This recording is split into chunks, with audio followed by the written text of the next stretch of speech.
Hello friend, स्वागत है आपका मेरे यूट्यूब चैनल में। तो आज की क्लास में हम देखने वाले हैं एक्सरसाइज 6.3। तो चलिए वीडियो को बिना देर के शुरू करते हैं और लेते हैं एक्सरसाइज 6.3 का क्वेश्चन नंबर 1। तो यहाँ पर हमें क्या दिया गया है, यहाँ पर हमें बोला गया है कि आकृति में कुछ त्रिभुज युग्म दिए गए हैं और ये बताना है कि कौन कौन से युग्म समरूप है और वे किस किस कसौटी के आधार पर समरूप है, ये भी हमें बताना है। ओके, तो चलिए देखते हैं पहला क्वेश्चन। यहाँ पर हमें दो त्रिभुज दिए गए हैं ए बी सी और पी क्यू आर। वहाँ पर हमें जो इक्वल दिए गए हैं, जो चीज़ यहाँ पर हमें ट्रायंगल दिए गए हैं तीनों के तीनों। तो इसका मतलब हमें साफ है कि यहाँ पर हमें कौन सी कसौटी लग सकती है। तो हमारी पहले वाली कसौटी लगती है। साइड में देखिए, साइड में मैंने यहाँ पर दिया गया है, यहाँ पर हमें पहली कसौटी लग सकती है भुजा भुजा भुजा भुजा वाली कसौटी, समरूपता की। ओके, तो चलिए इसको देखते हैं। यहाँ पर हमें क्या दिया गया है, देखिए अगर आप देख रहे हो तो हमें जो कोण ए है, प्रश्न में हमें कोण ए किसके बराबर दिया गया है, कोण पी के बराबर दिया गया है, कितना 60 डिग्री। ओके, नेक्स्ट यहाँ पर जो कोण बी है वो किसके बराबर दिया गया है, कोण क्यू के, कितना 80 डिग्री। नेक्स्ट जो कोण सी है वो किसके बराबर दिया गया है, वो दिया गया है कोण आर के, कितने दिए गए हैं 40 डिग्री। ओके, इसका मतलब यहाँ पर अगर आप देख रहे हो तो हमारे जो कोण है, संगत कोण, इनको बोलते हैं संगत कोण में क्या है, हमारे इक्वल है। ओके, अगर संगत कोण इक्वल है तो हमारे जो त्रिभुज होंगे वे कैसे होंगे, सर्वांग सम। हमने जो हमारी प्रमेय संख्या 6.3 थी उसमें प्रूफ भी किया था। तो यहाँ पर हम लिख देंगे क्या, अतः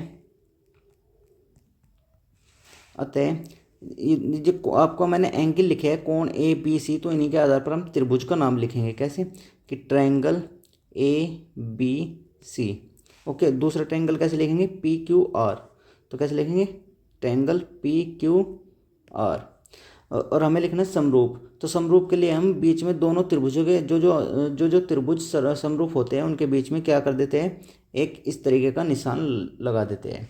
तो इसका मतलब है कि जो त्रिभुज ए बी सी है वो त्रिभुज पी क्यू आर के क्या है, समरूप है, मतलब उसके जैसा है सेम देखने में। ओके, तो अब हमें लिखना है कि कौन सी कसौटी से। तो हम एक ब्रैकेट लगाएंगे और लिखेंगे बाय, कौन सी कसौटी लगी इसमें, ए ए ए, ये हमारी कसौटी से। ओके, अब देखते हैं नेक्स्ट क्वेश्चन। तो बस इतने हमारा क्या था क्वेश्चन और इसका सॉल्यूशन था। अब देखते हैं नेक्स्ट क्वेश्चन। देखिए दूसरे क्वेश्चन में हमें दो ट्रायंगल दिए गए हैं ए बी सी और पी क्यू आर। ओके, यहाँ पर हमें सबसे पहले तो पहचान करनी है कि संगत भुजाएं कौन सी है। तो उसके लिए मैं आपको एक बहुत ही अच्छा तरीका बताऊंगा। देखिए सबसे पहले आप पहचानिए कि उनमें आपको कौन कौन से कोण बराबर दिखाई दे रहे हैं। तो अगर मैं बात करूँ क्या, कि हमें जो कोण ए है वो बराबर दिखाई दे रहा है किसके, बताओ, वो कोण ए हमें कोण क्यू के बराबर दिखाई दे रहा है, किसके, कोण क्यू के, है ना। तो हम क्या लिखेंगे, जो कोण हमें बराबर दिखाई दे रहे हैं, जो देखने में बराबर लग रहे हैं, उनके सामने वाली भुजा लिखेंगे। तो यहाँ पर हम लिखेंगे बी सी, यानी यहाँ पर हम क्या लिखेंगे, बी सी। कोण ए के सामने वाली भुजा कौन सी है, बी सी। बताओ कोण क्यू के सामने वाली भुजा कौन सी है, तो वह है हमारी पी आर। तो बटे में पी आर, यह होगी हमारी संगत भुजाएं। ओके, नेक्स्ट अब देखिए आपको अगर मैं बात करूं, जो कोण बी है वो किसके जैसा दिखाई दे रहा है, वो दिखाई दे रहा है हमें आर के जैसा। ओके, तो बी के सामने वाली भुजा कौन सी है, ए सी। और बताओ आर, कोण आर के सामने वाली भुजा कौन सी है, तो 6, सॉरी पी क्यू। तो ये है हमारी संगत भुजाएं। ओके, नेक्स्ट अब देखिए बचा एक तीसरा कोण, ये हमारा सी के सामने वाली भुजा कौन सी है, ए बी। तो हम ए बी लिख देंगे और बटे में पी के सामने वाली भुजा कौन सी है, क्यू आर। तो ये लिख देंगे क्यू आर। ओके, इस प्रकार हम पहचान कर सकते हैं किसकी, संगत भुजाओं की। अगर त्रिभुज कैसे भी दिए गए हो, उल्टे सीधे जैसे भी, हम इस तरीके से पहचान कर सकते हैं। देखिए नेक्स्ट, अब हम इनके मान रखते हैं। बताओ बी सी की वैल्यू कितनी दी गई है, बी सी की वैल्यू दी गई है हमें 2.5 या 2.5 भी बोल सकते हैं। और पी आर की वैल्यू दी गई है 5। ओके, नेक्स्ट बताइए ये 2.5 से 5 कितनी बार कटेगा, दुगना होता है ना। तो 2.5 कम 2.5, 2.5 दूनी 5, यानी कितनी आ जाएगी, 1/2। नेक्स्ट बताइए ए सी की वैल्यू बताइए आप, ए सी की वैल्यू हमारे पास 3, पी क्यू की वैल्यू कितनी है 6, यानी 3 से कितने बार कट जाएगा, 2 बार। ये भी कितना जाएगा, 1/2। नेक्स्ट ए बी की वैल्यू कितनी है, 2। क्यू आर की वैल्यू कितनी है बताओ, क्यू आर की वैल्यू है 4, तो 2 एकम 2, 2 दूनी 4। ये भी कितना आ जाएगी, ये भी आ जाएगा हमारे पास 2। ओके, यानी हमारे पास जो इन भुजाओं का अनुपात है वो कैसा आ रहा है, बिल्कुल समान आ रहा है, सेम। तो हम क्या लिखेंगे, हमारे पास जो त्रिभुज है, अब उन त्रिभुजों के नाम कैसे लिखते हैं वो देखिए। तो चलिए देखते हैं अब इनका नामकरण कैसे करते हैं। देखिए हमें लिखना है कैसे, यहाँ पर अब हमें लिखते हैं, यहाँ पर हमारा अनुपात जो है वे बराबर आ गए संगत भुजाओं के। तो हम क्या लिखेंगे कि हमारे पास जो त्रिभुज ए बी सी है, याद रखना क्या लिखेंगे, अतः क्या त्रिभुज ए बी सी। अब आपको डायरेक्ट नहीं लिखना है, याद ये चीज़ याद रखना, आपको डायरेक्ट बिल्कुल सेम ऐसे नहीं लिखना कि आपने दूसरा त्रिभुज लिख दिया पी क्यू आर। आप कैसे लिखेंगे मैं आपको बताता हूँ। देखिए अब हमें करना है क्या, अब सबसे पहले यहाँ पर कोई भुजा लीजिए ए बी सी। अब हमें निकालना है कि ए के करस्पॉन्डिंग कौन सा कोण लेना है, बी के कौन सा और सी के कौन सा। तो देखिए कैसे लिखेंगे, जैसे हमारे पास बी सी है, अगर मैं बी सी की बात करूँ तो बी सी हमारे पास कौन सी रेखा है, बी सी हमारे पास ये वाली रेखा है। ओके, तो इसके जो करस्पॉन्डिंग कोण आया वो कौन सा आया, इसके सामने वाला कोण कौन सा है, ए, तो हम लिख देंगे ए। ओके, लेकिन बी सी के नीचे हमने कौन सी भुजा ली है, पी आर। तो पी आर देखेंगे, पी आर हमारी कौन सी भुजा है, पी आर है हमारी ये वाली साइड। ओके, ये हमारी पी आर। अब इसके वाला कौन देखते हैं, इसके सामने वाला कौन कौन सा है, क्यू, तो इसके साथ हमें कौन सा कौन लेना पड़ेगा, क्यू। नेक्स्ट अब देखते हैं हम ए सी। देखिए हमारे पास ए सी है, ये रही ए सी। ए सी कौन सी भुजा है हमारी, ए सी है हमारी ये वाली भुजा। इसके सामने वाला कौन कौन सा है, बी, तो यहाँ पर लिख लेते हैं बी। ए सी के नीचे कौन सी भुजा ली है हमने, ए सी के नीचे लिए पी क्यू भुजा। तो पी क्यू देखिए कौन सी भुजा है, पी क्यू है हमारी ये वाली भुजा। ओके, इसके सामने कौन कौन सा है, आर, तो यहाँ पर लिख देंगे आर। ओके, नेक्स्ट अब तीसरी भुजा हमने लिखी है ए बी। देखिए ए बी कहाँ है, ए बी है हमारी ये। इसके सामने वाला कौन कौन सा है, सी, तो यहाँ पर लिख देंगे सी। नेक्स्ट अब देखिए हमारे पास ए बी के नीचे क्या है, क्यू आर, तो क्यू आर कहाँ है हमारी, क्यू आर है हमारी ये। इसके सामने कौन कौन सा है, इसके सामने है पी। ओके, अब आपको नाम कैसे लिखना है, अब वो देखिए। मैंने यहाँ पर लिखा है त्रिभुज ए, तो यहाँ पर त्रिभुज लिखेंगे, ए के साथ कौन सा कौन लेंगे, क्यू। ओके, बी के साथ आर और सी के साथ पी। ओके, और इनके बीच में ये दोनों समरूप, हमने जो इनकी संगत भुजाएं हैं उनका अनुपात इक्वल आया यानी समरूप है, तो इनके बीच में निशान लगा देंगे कैसा, इस प्रकार का। यानी ये जो हमारे ये है त्रिभुज, ये समरूप होंगे कौन सी कसौटी से, यहाँ पर लिख देंगे बाय। बताइए तीनों में भुजा भुजा दी हुई है, तो कौन सी कसौटी लेंगे हमारी, तीसरे वाली यानी एस एस एस। तो यहाँ लिख देंगे बाय एस एस एस, क्या ये त्रिभुज दोनों समरूप होंगे। तो इस प्रकार आपको त्रिभुज के सामने मतलब त्रिभुज के नामकरण भी इस तरीके से कर सकते हो आप। अब देखते हैं नेक्स्ट, यहाँ पर हमें तीसरा क्वेश्चन देखते हैं। देखिए थर्ड क्वेश्चन में क्या दिया गया है, दो ट्रायंगल दिए गए हैं एल एम पी और डी ई एफ। ओके, यहाँ पर हमें इन्हें बताना है कि ये समरूप है या नहीं। तो देखिए कैसे करते हैं, इनको भी हम सेम उसी प्रोसीजर से करेंगे। देखिए सबसे पहले आप बताइए मुझे, जो एल कोण है, कोण एल, वो आपको किसके जैसे दिखाई दे रहा है। अगर आप देखोगे जो हमारा एल कोण है वो आपको एफ की तरह दिखाई देगा, है नहीं। तो बताइए एल के सामने कौन सी भुजा है, एम पी, तो यहाँ पर लिख देंगे एम पी बटे, बताइए एफ के सामने कौन सी भुजा है, डी ई, तो यहाँ पर लिख देंगे डी ई। ओके, नेक्स्ट अब हम देखते हैं अब दूसरा, बताइए जो आपको एम कोण है वो किसकी भांति दिखाई दे रहा है। अगर आप देखोगे जो एम कोण है वो आपको दिखाई देगा किसकी भांति, वो आपको दिखाई देगा ई की तरह। ओके, वो आपको ई की तरह दिखाई देगा। तो यहाँ पर चलिए लिख लेते हैं, बताओ एम के सामने वाली भुजा कौन सी है। एम के सामने अगर आप भुजा देखोगे तो वो मिलेगी आपको एल पी। ओके, नेक्स्ट अब ई के सामने वाली भुजा कौन सी है, तो ई के सामने वाली भुजा है हमारी डी एफ। कौन सी, डी एफ। नेक्स्ट अब बचा तीसरा कौन, ये हमारा पी। बताइए पी के सामने वाली भुजा कौन सी है, एल एम। और बताइए यहाँ पर एल एम है। बताइए तीसरा कौन, डी बचा, डी के वाली सामने वाली भुजा है हमारी एफ ई। ओके, इतनी चीज़ समझ में आई होगी। अब नेक्स्ट, अब इनकी वैल्यू रखनी है। बताइए एम पी की वैल्यू कितनी है, एम पी की वैल्यू है हमारे पास 2। बताइए डी ई की वैल्यू कितनी है, डी ई की वैल्यू है हमारे पास 4। ओके, नेक्स्ट एल पी की वैल्यू, एल पी की वैल्यू कितनी है 3। बताइए डी एफ की वैल्यू कितनी है, डी एफ की वैल्यू है हमारे पास 6। बताइए एल एम की वैल्यू 2.7 और बताइए एफ ई की वैल्यू 5। ओके नेक्स्ट देखिए ये ए 2 एकम 2, 2 दूनी 4, ये आ जाएगा हमारा 1/2। ओके नेक्स्ट 3 एकम 3, 3 दूनी 6, ये आ जाएगा हमारा 1/2। ये कितना आएगा, यहाँ से दशमलव हटाएंगे, एक जीरो लगा देंगे, तो बताइए कितना आएगा, ये कटेगा नहीं, ये हमारा 27/50 ही आएगा। ओके नेक्स्ट अब यहाँ पर आप इसको कैसे लिख सकते हो, यहाँ पर आप लिख सकते हो कि जो एम पी है अपॉन डी ई वो बराबर है किसके, l p upon d f. Okay लेकिन ये दोनों बराबर नहीं हैं किसके, l m upon f e के। ठीक है, यानी हमारी तीनों जो संगत भुजाएं हैं उनका अनुपात समान नहीं आया, अतः ये त्रिभुज समरूप नहीं होंगे।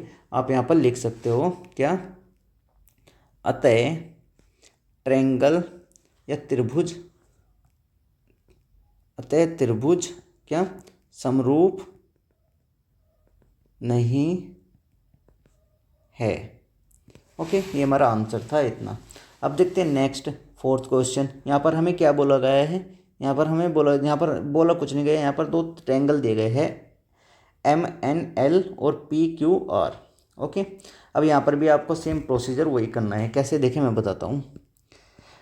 सबसे पहले देखिए आपको दो कोण कौन कौन से समान दिखाई दे रहे हैं। आपको दिखाई ये वाला कोण इसके जैसा दिखाई दे रहा होगा, तो बताओ एल है, एल के सामने वाली भुजा कौन सी है, एल के सामने वाली भुजा है हमारी एम एन, कौन सी है एम एन। बताओ फिर इसके बट्टे में कौन सी लिखेंगे, आर, आर के सामने वाली भुजा कौन सी है पी क्यू, तो ये लिख देंगे पी क्यू। ओके नेक्स्ट अब देखिए, बताओ आपको जो इस कोण जो 70 कोण, ये एम कोण एम किसके बराबर दिया गया है, कोण क्यू के दिया गया है ना। तो यहाँ पर चाहे तो आप लिख भी सकते हैं, यहाँ पर लिख सकते हैं क्या कि कोण 70 पर लिखेंगे कोण कोण एम बराबर है, बताइए किसके, कोण क्यू के, कितना दिया है 70 डिग्री। ओके अब 2 भुजा रह गई हमारी, कौन कौन सी, 2 भुजाएं दी गई है एम एल और एक दी गई है क्यू आर। तो यहाँ पर लिखेंगे m l upon q r, q r. Okay जिसकी वैल्यू दी गई है वो लिख लेंगे। अब देखो एम एन की वैल्यू कितनी दी गई है, एम एन की वैल्यू दी गई है हमको 2.5। बताओ पी क्यू की वैल्यू कितनी है, पी क्यू की वैल्यू है 5। ओके इसको हम क्या करेंगे, यहाँ से दशमलव हटाएंगे, एक जीरो नीचे लगा देंगे और 25 से कम 25, 25 दूनी 50, यानी ये आ जाएगा 1/2। और कोण जो है हमारा समान दिया गया है। तीसरी भुजा हमारी क्या है एम एल, एम एल की वैल्यू कितनी है बताओ 5। बताओ क्यू आर की वैल्यू कितनी है 10, तो 5 से कम 5, 5 दूनी 10, ये भी कितनी आ जाएगी 1/2। तो यहाँ पर हम देखते हैं कि दोनों भुजाओं का अनुपात क्या है, बराबर है, और तीसरा कोण बराबर है। तो बताओ यहाँ पर कौन सी कसौटी लगेगी हमारी, यहाँ पर एक हमारी कसौटी थी ये वाली तीसरी SAS, यानी भुजा कोण भुजा, तो ये क्या हो जाएगा, भुजा कोण भुजा से समरूप हो जाएगा। तो यहाँ पर लिख देंगे हम क्या, अतः देखिए त्रिभुजों के नाम कैसे लिखने हैं। त्रिभुज आप एक तो ऐसे कैसे लिख लीजिए MNL, क्या त्रिभुज MNL। लेकिन अब देखिए अब कैसे लिखोगे, कोण M किसके बराबर है बताओ, कोण ये बराबर का निशान नहीं लगाना है, कोण M बताइए M किसके बराबर है Q के, तो यहाँ पर लिखेंगे आप M के स्थान पर Q। फिर देखना है आपको N। ओके बताइए MN भुजा देखिए आप कहाँ पर है, MN भुजा हमारी ये। ओके इसके सामने वाला कौन सा है L, कौन सा है L, यानी L के सामने आप क्या लिखोगे, MN के नीचे क्या है PQ, तो PQ के सामने वाला कौन सा है R, यानी L के सामने आप R लिखोगे, तो L के सामने आ जाएगा R, बचा P कहाँ आ जाएगा बीच में। ओके तो ये हमारा त्रिभुज का नामकरण इस प्रकार से हो जाएगा। तो ये दोनों क्या है, समरूप है। कैसे हैं ये समरूप, बाय SAS कसौटी से, ये हमारा क्या होगा आंसर। ओके उम्मीद करता हूँ कि ये चीज़ इतनी समझ में आई होगी। अब देखते हैं हम नेक्स्ट क्वेश्चन। देखिए क्वेश्चन नंबर 4, यहाँ पर भी है 5th, यहाँ पर भी हमें 2 आकृति दी गई है, त्रिभुज ABC और त्रिभुज DEF। ओके यहाँ पर भी हम देखते हैं कि समरूप है या नहीं है। कैसे देखेंगे, चलो देखते हैं। देखिए सबसे पहले देखते हैं हम कोण सबसे पहले भुजाओं का अनुपात देख लीजिए आप। भुजा जो जो दी गई है आपको देखने से पता चल जाएगा। अगर आप 3 के बटे में 6 लिखोगे तो कितना आएगा, 1/2। और 2.5 के बटे में 5 लिखोगे तो 1/2 आएगा। यानी आप देख कर भी पता कर सकते हो इस चीज़ का कि कौन सी भुजा किसके करस्पॉन्डिंग है या नहीं। ओके, देखिए यहाँ पर इसे कैसे करते हैं। आप एक काम कीजिए, पहले भुजाओं का अनुपात लिख लीजिए। क्या लिख ले, पहले भुजाओं का अनुपात। हमारी एक भुजा ले लीजिए ए बी अपॉन एक भुजा ले लीजिए, इसका जो डबल है आप वो ले लीजिए D f. Okay, D f. Okay, next अब दूसरी भुजा हमें दी गई है बी सी और फिर दी गई है ई एफ। इसके बट्टे में लिख लीजिए। ओके, मैं अभी आपको बताऊंगा। देखिए अगर मैं इनकी वैल्यू रखूं, बताइए ए बी कितनी है 2.5 और डी एफ कितनी है 5, तो इनका अनुपात कितना जाएगा 1/2, क्योंकि 2.5 से कितनी बार कटेगा 2 बार। नेक्स्ट बी सी बताइए कितनी है 3, ए एफ बताइए कितनी है 6, तो 3 दूनी 6, इसका अनुपात भी कितना है 1/2। लेकिन अगर आप इस दोनों आकृतियों को गौर से देखो, यहाँ पर हमारा जो देखिए जो दोनों भुजाएं हैं उनका जो उन दोनों भुजाओं द्वारा अंतरित कोण है वे हमारे इक्वल होने चाहिए थे। लेकिन अगर आप देखो जो हमारा बी ए और ए सी द्वारा अंतरित कोण है वो हमारा कौन सा कोण है बी। यानी हमारा यहाँ पर लिख भी सकते हो आप क्या कि कोण बी जो है वो इक्वल होना चाहिए था किसके, कोण एफ के। क्योंकि यहाँ पर डी एफ और ई एफ दोनों को जो द्वारा अंतरित कोण है कितना है एफ, यानी जो 80 डिग्री, यानी जो कोण बी है वो होना चाहिए था 80 डिग्री। लेकिन यहाँ पर जो कोण बी है वो इज नॉट इक्वल टू किसके, कोण एफ के। तो लिख देंगे क्या कि कोण एफ जो है इज नॉट इक्वल टू किसके, इक्वल टू कोण एफ के। ओके, तो इसलिए हमारा जो दोनों आकृति है वे कैसी समरूप नहीं होंगी। आप इतना कर सकते हैं, बस लिख भी सकते हैं कैसे, अतः हमारी आकृति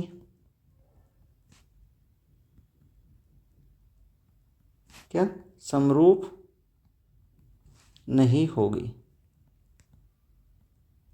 ओके, नेक्स्ट अब देखते हैं हम तीसरे third question, sorry 6th question में। देखिए यहाँ पर क्या बोला गया, यहाँ पर भी हमें दो आकृति दी गई है, कौन सी, डी ई एफ और पी क्यू आर। अब इसमें देखते हैं, बताइए यहाँ पर हमें कौन कौन से कोण बराबर दिए गए हैं, कौन कौन से नहीं, कौन कौन सी भुजा दी गई है। सबसे पहले उसी की जांच करते हैं। देखिए सबसे पहले आप आकृति में देखिए, यहाँ पर हमें जो है ट्रायंगल में 2 एंगल दिए गए हैं, दो एंगल दिए गए हैं। अगर हम जब दो हमें किसी त्रिभुज में 2 एंगल दे, तीसरा एंगल हम अपनी तरफ से निकाल सकते हैं। कैसे, देखिए अगर मैं बात करूँ डी एफ में, यहाँ पर लिख लेते हैं त्रिभुज डी ई एफ में। ओके, अगर मैं इस त्रिभुज की बात करूँ तो आपको दिखाई देगा जो कोण हमारे पास डी है प्लस कोण ई है प्लस कोण एफ। अगर मैं इन तीनों के योगफल की बात करूँ तो हमारा होता है कितना 180 डिग्री। ओके, नेक्स्ट बताइए कोण डी की वैल्यू कितनी है 70 प्लस कोण ए की वैल्यू कितनी है 80 प्लस कोण एफ बराबर 180। ओके, नेक्स्ट अगर मैं इसकी बात करूँ तो ये कितना हो जाएगा, इन दोनों को जोड़ेंगे तो ये हो जाएगा 150 प्लस कोण एफ बराबर ये कितना हो जाएगा 180। ओके, यानी कोण एफ की वैल्यू कितना जाएगी, ये प्लस के है 150, ये दूसरी तरफ जाएंगे तो घट जाएंगे 180 माइनस 150, यानी कोण एफ की वैल्यू कितनी है हमारे पास 30 डिग्री। कितनी है 30 डिग्री। ओके, चाहे तो हम इसको यहाँ पर लिख भी सकते हैं, ये इसकी वैल्यू कितनी है हमारे पास, ये वैल्यू आई हमारी 30 डिग्री। अब नेक्स्ट अब देखते हैं इसी प्रकार हम कौन से ट्रायंगल पी क्यू आर में। ओके, पी क्यू आर में क्या देखते हैं, देखो यहाँ पर भी अगर मैं बात करूँ कोण पी प्लस कोण क्यू प्लस कोण आर, भाई त्रिभुज के तीनों कोणों का योगफल कितना होता है 180 डिग्री, तो 180 डिग्री होगा। अब बताइए कोण पी की वैल्यू कितनी है, हमें पता नहीं है, कोण पी हम ऐसा का ऐसे लिख देंगे क्योंकि इसकी वैल्यू हम निकाल लेंगे। बताइए क्यू की वैल्यू कितनी है 80 डिग्री, इसकी वैल्यू कितनी है 30 डिग्री, ये कितना हो जाएगा 180। ओके, नेक्स्ट देखिए कोण पी बराबर ये कितना हो जाएगा 80 और 30 110 बराबर कितना हो जाएगा 180। अब बताइए 110 है, ये इस साइड में जाएगा तो घट जाएगा, यानी कोण पी कितना हो जाएगा 180 माइनस 110, यानी कोण पी की वैल्यू कितनी आ जाएगी 70 डिग्री। ओके, ये हमारी 70 डिग्री आ गई, यानी इसको हम यहाँ पर लिख भी सकते हैं, पी की वैल्यू कितनी आई, कोण 70 डिग्री। अब देखिए ट्रायंगल, दोनों ट्रायंगलों में देखिए अब यहाँ पर अगर आप मैं बात करूँ, देखिए क्या कि कोण जो डी है वो बराबर है किसके, कोण पी के, है आपको दिखाई दे रहा है। कोण ई की बात करूँ किसके बराबर है बताओ, कोण ई बराबर है हमारा क्यू के, कोण क्यू के। नेक्स्ट बता कोण एफ किसके बराबर है, कोण आर के। ओके, यानी ये कोण क्या हुए, बराबर हुए। और हमारी जो पहली प्रमेय थी, सॉरी प्रमेय कहता हूँ, प्रमेय नहीं, कसौटी, जो हमारी समरूपता की पहली कसौटी है, कोण वो हमें क्या करते हैं, समरूप बताते हैं कि दोनों त्रिभुज क्या होंगे, समरूप, अगर तीनों संगत कोण बराबर हो तो देखिए कैसे लिखेंगे। यहाँ पर अगर मैं बात करूँ कोण डी, तो हम त्रिभुज के नाम भी ऐसे लिखेंगे, अतः त्रिभुज डी ई एफ, और यहाँ पर त्रिभुज क्या लिखेंगे, P Q R, P Q R, ये क्या होंगे, समरूप। ये समरूप का ऐसा साइन होता है। ओके, तो कैसे होंगे, कौन सी कसौटी से, बाय ए। ओके, तो ये हमारा क्या हो जाएगा आंसर। तो यहाँ पर हमारा जो फर्स्ट क्वेश्चन है वो कंप्लीट होता है एक्सरसाइज 6.3 का। अगली क्लास में हम जो है क्वेश्चन नंबर 2 करेंगे। तो आज क्लास में बस इतना ही, वरना क्लास जो है बहुत ही ज़्यादा लंबी हो जाएगी। धन्यवाद।